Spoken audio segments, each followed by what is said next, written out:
आयुर्वेद की दृष्टि में खाना भी खाना है, पानी भी खाना है, हवा भी खाना है, देखना भी खाना है, सुनना भी खाना है और सोचना भी खाना है और आसपास का एनवायरनमेंट भी खाना है। यानी कि बॉडी में कोई भी इनपुट किसी भी रास्ते से आ रहा है, बॉडी के लिए वो सिरे लगना चाहिए, मींस उसको एक दिशा मिलनी चाहिए। जैसे आपके दिमाग में कोई विचार भटक रहा है तो भी आपका खाना हजम नहीं होगा। मैं आपको एक एग्जांपल देता हूं। कुछ साल पहले विदेश में एक रिसर्च हुई, कुछ नस्ल की बिल्लियां लेकर उनको अलग अलग तरह के खाने खिलाए, उनको चूहे खिलाए, उनको नॉनवेज खिलाया, उनको पनीर खिलाया, उनको सैंडविच खिलाए, ब्रेड खिलाया और रिसर्च करा तो एवरेज निकला कि बिल्ली का खाना लगभग 2.5 घंटे के एवरेज टाइम में पेट से बाहर आ जाता है, मलाशय में आके इकट्ठा हो जाता है। यानी कि पेट खाली हो जाता है बिल्ली का, 2.5 घंटे में खाना हजम हो जाता है बिल्ली का। अब अगले दिन सेम टाइम पे सेम बिल्लियों को सेम खाना खिलाया गया और जब वो खाना खा रही थी और खाना खत्म होने में आधा मिनट बचा था, हर कमरे में एक एक कुत्ते को लेके आया गया, लेकिन कुत्ते ने बिल्ली को पकड़ा नहीं, कुत्ते ने बिल्ली को काटा नहीं, कुत्ते ने बिल्ली को छुआ नहीं, क्योंकि गार्ड ने कुत्ते को पकड़ रखा था। लेकिन कुत्ता बिल्ली को देख के भौंका, एक बार भौंका, कई बार भौंका और बिल्ली डरी भी। अब 1 मिनट बाद कुत्ते को उस कमरे के चक्कर चुक्कर लगवा के ले गए।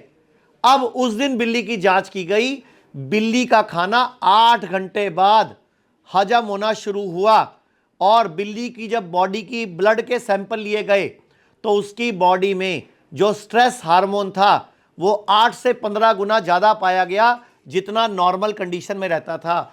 यानी कि किसी भी तरह का स्ट्रेस, एंजाइटी, मूड खराब, गुस्सा हमारा खाना हजम नहीं होने देता और आपको बीमारी आती है। और लेकिन आप क्या करते हो, बच्चा बोलता है मम्मी आज खाना नहीं खाना, मूड ठीक नहीं है, आप बोलते नहीं थोड़ा सा खा ले, वो बोलता नहीं मम्मा मुझे नहीं खाना, अरे मेरी कसम लगे खा ले, वो बोलता मुझे नहीं खाना और आप मुंह में ठूस देते हो, तो उस दिन खाया गया खाना जहर बनता है। ऐसे ही मियाँ बीवी एक दूसरे के साथ कर रहे हैं, बच्चे और माँ बाप एक दूसरे के साथ कर रहे हैं, अरे आज ना स्ट्रेस बहुत है पिज़्ज़ा मंगाओ, आज ना स्ट्रेस बहुत है मेरा चॉकलेट खाने का मन है।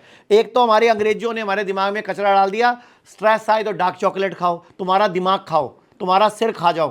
तो भैया उल्टी चीज सिखाएंगे तो बेड़ा गर्क की होगा। आयुर्वेद ने साफ बोला सर्वे रोगा अपि मंदग्नि ही, यानी कि अजीर्णे कुपित मल संचते, अजीर्ण हो जाता है, इनडाइजेशन यानी कि अपच, कुपित मल संचते यानी कि मल कुपित होकर संचय हो जाता है। मान लो किसी के ब्रेस्ट में गांठ है, वो बोल रहा है ब्रेस्ट कैंसर, आयुर्वेद कह रहा है ब्रेस्ट में कुपित मल संचय। किसी को प्रोस्टेट में प्रॉब्लम है, वो बोल रहा है प्रोस्टेट कैंसर, हम बोल रहे हैं प्रोस्टेट में कुपित मल संचय। किसी को यूट्रस फाइब्रॉइड है, वो बोल रहा है यूट्रस में गांठ, यूट्रस में कैंसर, हम बोल रहे हैं यूट्रस में कुपित मल संचय। अगर किसी को हार्ट की ब्लॉकेज है, डॉक्टर बोल रहा है स्टंट डलवाओ या बाईपास सर्जरी कराओ, हम बोल रहे हैं कुपित मल संचय। किसी को गॉल ब्लैडर में स्टोन है, किडनी में स्टोन है, ब्रेन में ट्यूमर है, आयुर्वेद की नजरों में सब कुछ कुपित मल का संचय है। लोग कहते हैं आयुर्वेद गंभीर बीमारियों का इलाज नहीं कर सकता, लेकिन अगर पूरे भारत में कोई गंभीर बीमारी से परेशान है तो आयुर्वेद को ट्राई करने तो आ सकते हो ना, पंचकर्मा करा सकते हो, नुकसान तो कुछ होगा नहीं, लेकिन बॉडी हील कर गई तो जिंदगी आपकी बन जाएगी। और सभी प्रकार के हेल्थ इंश्योरेंस हमारे 120 सेंटरों पर चलते हैं।